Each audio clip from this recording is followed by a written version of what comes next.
बिस्मिल्लाहिर्रहमानिर्रहीम। अस्सलाम वालेकुम टू एवरीवन।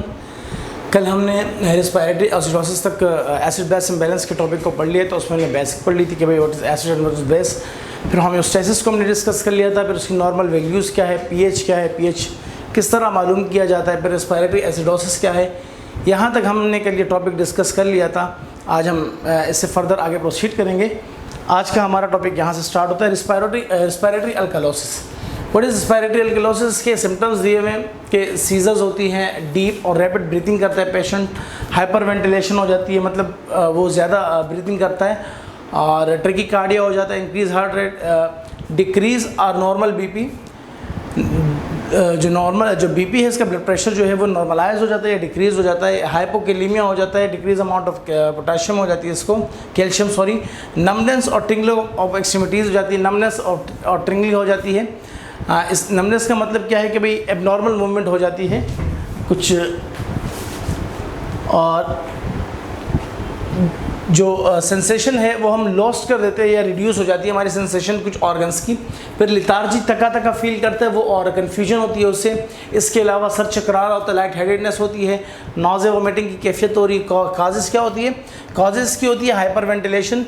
वेंटिलेशन जो है वो इंक्रीज़ हो जाती है। इंक्रीज़ होने की वजह से एनजाइटी होता है पेशेंट को, पर्सनल एक्सपोजर उसका हो जाता है, फेयर खौफ हो जाता है उसको, और मैकेनिकल वेंटिलेशन की वजह से भी ऐसा कुछ होता है। अब बेसिकली इसमें होता क्या है कि जो कार्बन डाइऑक्साइड है वो उसका लॉस जो है वो इंक्रीज़ हो जाता है लंग्स से कार्बन डाइऑक्साइड जो है वो ज़्यादा अमाउंट में लॉस हो रहा होता है, और इसकी वजह से ये तमाम जो मैकेनिज़्म है वो हो रहा होता है।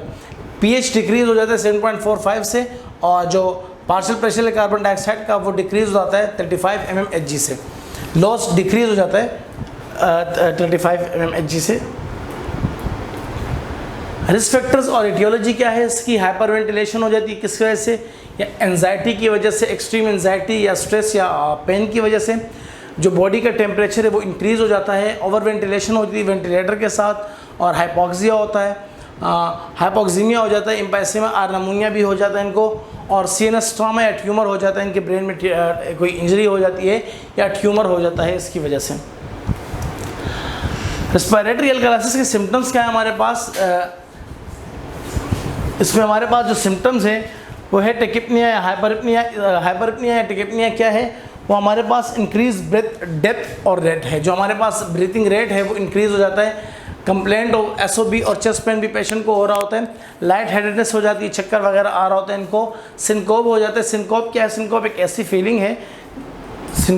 ऐसी फीलिंग है जिसमें होता क्या है कि जो अचानक सडन ब्लड लॉस आता है, और ब्लड लॉस की वजह से पेशेंट जो है वो बेहोश हो जाता है, और इस कैफियत को हम जो है वो सिनकोप पे कहते हैं।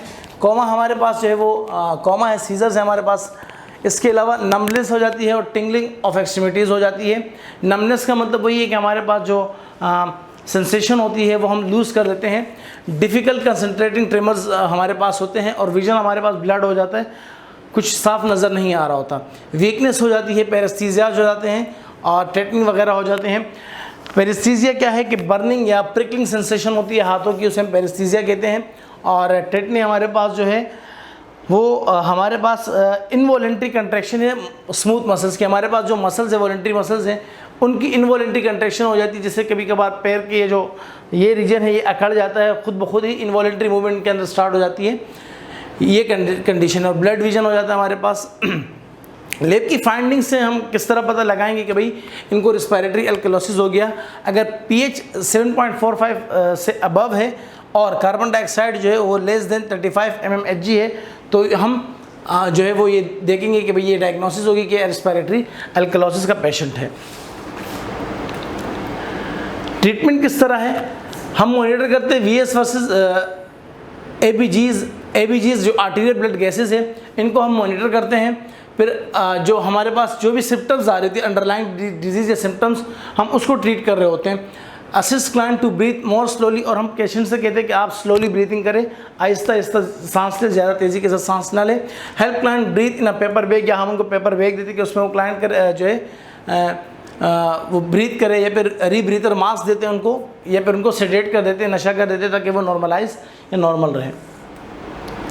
मेटाबॉलिक एसिडोसिस बेसिकली है क्या, when acid accumulates in the body, जब एसिड एक्यूमुलेट्स हो जाता है बॉडी में, और व्हेन बाइकार्बोनेट, जो बाइकार्बोनेट है वो लॉस हो जाए बॉडी से फ्लूइड के ज़रिए, या बाइकार्बोनेट जो है, ये बाइकार्बोनेट की जो कमी है ये हमारे पास मेटाबॉलिक एसिडोसिस करवाती है, या क्या हो जाए, एसिड की एक्यूमुलेशन हो जाए या बाइकार्बोनेट का लॉस हो जाए ज़्यादा, और ये जो उसकी लॉस है या जो कमी है वो हमारे पास मेटाबॉलिक एसिडोसिस करवाती है। इसकी पॉसिबल काजेज़ क्या हो सकते हैं, कीटोन्स एसिड जो है, अगर हम वो ज़्यादा कीटोन्स एसिड ले रहे हो कीटो एसिडोसिस की वजह से हो सकता है ये, फिर पॉसिबल शॉक सदमे की वजह से भी हो सकता है। इसके अलावा अगर किसी को सीवियर डायरिया हो तो सीवियर डायरिया में भी हमारे पास जो है बाइकार्बोनेट का लॉस हो रहा होता है बहुत ज़्यादा उसमें वाटर के साथ, तो उसमें। इसके अलावा अगर किडनीज़ का फंक्शन जो है वो इम्पेयर्ड हो जाए, किडनीज अपना फंक्शन नॉर्मली पे ना कर रहे, उनका फंक्शन क्या है कि वो जो आयन सेक्रीट करते हैं वो ना करें, या जो बाइकार्बोनेट्स को वो रीअब्जॉर्ब करते हैं उसकी रीअब्जॉर्प्शन ना करें, या रीअब्जॉर्प्शन ना करें, या जो आयंस की रिलीज़ है उसको रिलीज़ ना करें। इन दोनों कंडीशन में हमारे पास जो है किडनीज़ के जो फंक्शन है वो इम्पेयर हो जाता है। अब इसके साइन और सिम्टम्स क्या है कि भाई हेडेक हो जाती है, पेशेंट लिथार्जी फील करता है, एनोरेक्सिया फील करता है, डीप रैपिड रिस्पायरेशन होती है उसे हम कुसामुल भी कहते हैं, और रैपिड रिस्पायरेशन होती है, नोजिया, डायरिया, एब्डोमिनल डिस्कम्फर्ट, जैसे सीवियर एसिडोसिस में एब्डोमिनल डिस्कम्फर्ट होता है, डायरिया के साथ कुछ पेन वगैरह भी आ रहा होता है। इसके अलावा कोमा एंड डेंजरस एरिथमियाज, और इसके अलावा अगर इन तमाम सिम्टम्स को आपने ट्रीट नहीं किया या आप डॉक्टर के पास नहीं गए तो आपको कोमा भी हो सकता है, और डिसरिथमिया, हार्ट के रिदम जो है वो भी डिस्टर्ब हो सकती है। Metabolic acidosis is called changes in the neurologic, respiratory and GI and cardiac system. ये इन तमाम सिस्टम पर मेटाबॉलिक एसिडोसिस का असर इन तमाम सिस्टम पर है, रेस्पिरेटरी सिस्टम पर भी है, जीआई पर भी है, न्यूरोलॉजिकल पर भी है, और कार्डियक सिस्टम पे भी है। और आपको ये भी देखना पड़ता है कि पोटाशियम का लेवल जो है वो बहुत ज़्यादा गिर तो नहीं गया, उसको आपने नॉर्मलाइज भी रखना होता है। मेटाबॉलिक एसिडोसिस रिस्क फैक्टर्स क्या है कि condition that increase acid in the blood, ये वो कंडीशंस हैं जो हमारे ब्लड में एसिड की अमाउंट को इंक्रीज करवाती है।